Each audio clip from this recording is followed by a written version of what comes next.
Begin transmission. Greetings. We are Anonymous, also known as the Collective. Today's date is Friday, February 20th, 2026. This broadcast presents an interview with former military insider Kristen Meghan.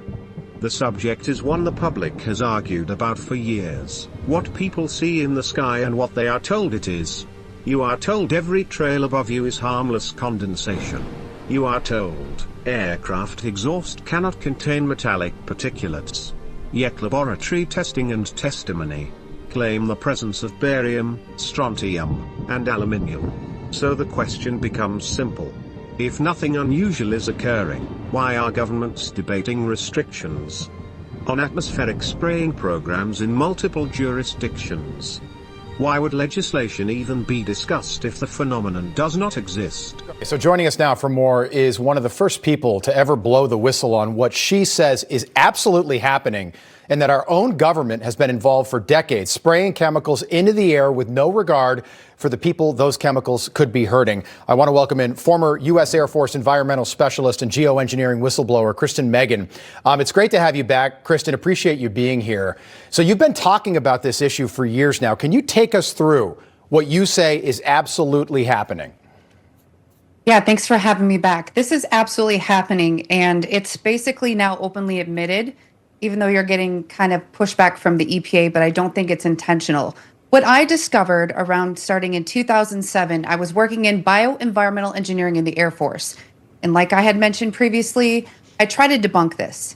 And in the attempt to debunk it, I realized, as somebody who was approving forms called Air Force Form 3952s, I had to reject these toxicants on formerly known as an MSDS, now an SDS, because they're the very same toxicants we were trying to engineer out of the workplace.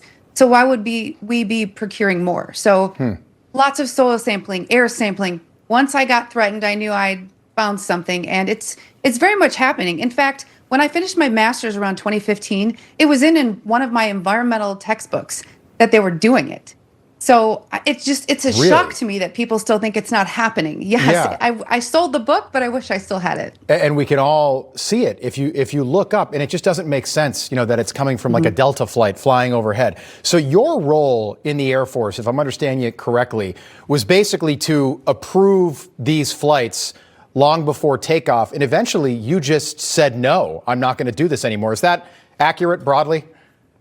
Well, it wasn't approving the flights. So when you're using hazardous materials, you have to track them from cradle to grave, use and disposal. So when I was in the Air Force, I'm basically OSHA and EPA, but in the military. So I had to make sure that we were keeping workers safe. So we had to understand what we were bringing on and how could it affect human and environmental health. Right. People will say to me, they're like, well, we don't think this is happening. If this isn't happening, why have multiple states passed laws banning weather engineering, including Florida, including Texas? Can you explain that? Yeah, that's exactly it. I know a lot of people have taken the angle of, because people still don't believe it. Even if you don't believe it, there's people that are trying to take action saying, look at what they're claiming. Because when the government claims that they're going to do something, they're already doing it. And they're trying to say, even if you don't believe it, would you want it to happen? It has these human and environmental impacts. So yes, and there's a lot of those legislators have reached out to myself and Dan Wigington over the past couple of years. So they have the information and all the government documents that are on geoengineeringwatch.org. Biggest question, in your opinion, why is this being done? And again, it might not be EPA, could be DARPA, could be War Department, could be private companies, but why are they doing this? I think there's a multitude of reasonings. You control the weather, you can handicap many people. We did it flooding the Ho Chi Minh Trail. But when you had this huge climate change initiative, we needed to find ways to dim the sun and decrease the solar load. So this is fear-based, and I also think it's financially incentivized through betting on crops and, again, handicapping anyone in war. Yeah, so it kind of takes away the organic from anything organic you're buying, because this is then sprayed into the air, and then and gravity brings it down. Eventually, the rain brings it down, and it is all over all of us. What are these crops doing to people? Or I'm sorry, these chemicals doing to people? Well, a lot of them are heavy alkaline metals and salts. And what they do, again, is that synergistic toxicity. You're breathing it in, you have the dermal absorption and an inhalation. And it does depend on relative humidity and different weather patterns. Like I live in Michigan, so we have all seasons in the same day. Right. So the dissipation rates are faster. When you ingest that, it is eating away at your gut health. And the thing is when they're using strontium and barium, those things bioaccumulate in the bones, and it also displaces potassium. And if anyone's ever had low potassium, you know that causes a massive issue with your nerves and your heart, and it can mimic a heart attack. So we're getting massively bombarded because, again, different routes of exposure, and depending on where you live, you can be more exposed already because you have background elements in your drinking water. Jeez, it's so scary. Kristen, we appreciate you being with us again tonight. Thank you. Look forward to having you back. Kristen Meghan, again.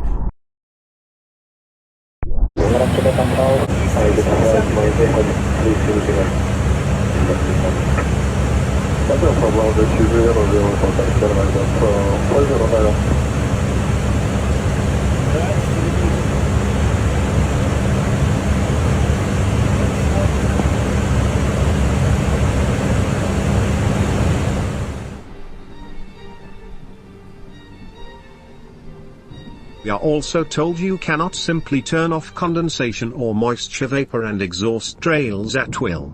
They form under specific atmospheric conditions. They appear and disappear naturally. They do not linger uniformly across entire regions for hours, without environmental cause. Then what in the hell did we just watch? Public officials continue to make statements. Among them, Ron DeSantis has publicly addressed related concerns.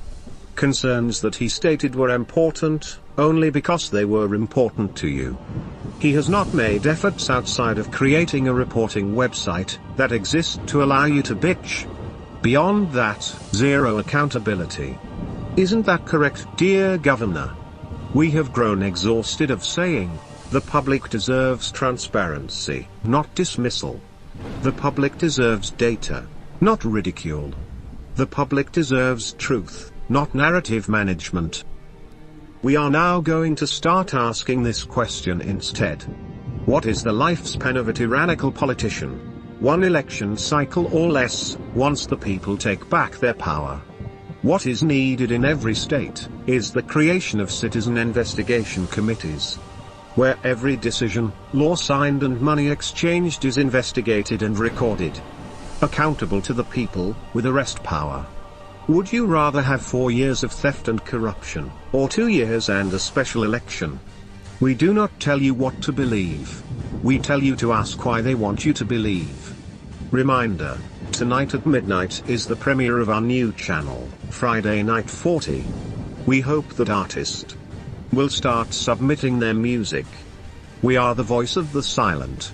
We are the eyes of the blind. We are anonymous. We are legion. We do not forgive. We do not forget. Expect us.